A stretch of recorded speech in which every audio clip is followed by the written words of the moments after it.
Alors, on continue avec Martin, qui est donc le logeur très social en densification douce. Martin, comment peut-on transformer les délaissés urbains en logements sociaux? Vaste question, merci. Donc Solidarité Nouvelle pour le Logement, c'est un mouvement associatif qui a maintenant près de 30 ans et c'est un mouvement citoyen. Donc notre approche, elle est un peu différente, on va dire, de pas mal d'associations qui œuvrent sur le logement, dans le sens où nous, on a pour but vraiment d'intervenir sur l'ensemble des échelles.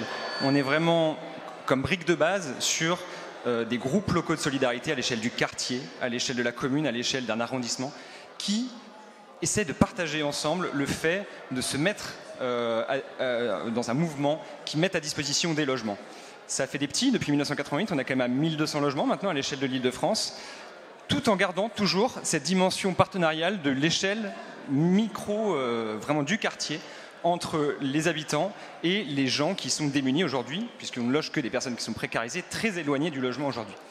Alors, nous, les délaissés, c'est avant tout les délaissés qui sont délaissés par la ville, les gens qui sont délaissés par la ville. Et pour ça, on essaie d'utiliser comme moyen les délaissés urbains. Pour nous, les premiers délaissés urbains, c'est les logements vacants. C'est-à-dire que nous, on intervient sur une échelle d'opération qui est extrêmement fine, puisque pour nous, un lot de copropriété, un logement dans une copropriété, ça peut devenir un logement in fine social dans lequel on accompagnera des gens.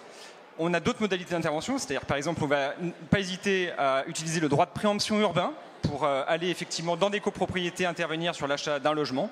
Parfois à une échelle plus vaste, effectivement utiliser le droit de préemption aussi pour faire un programme.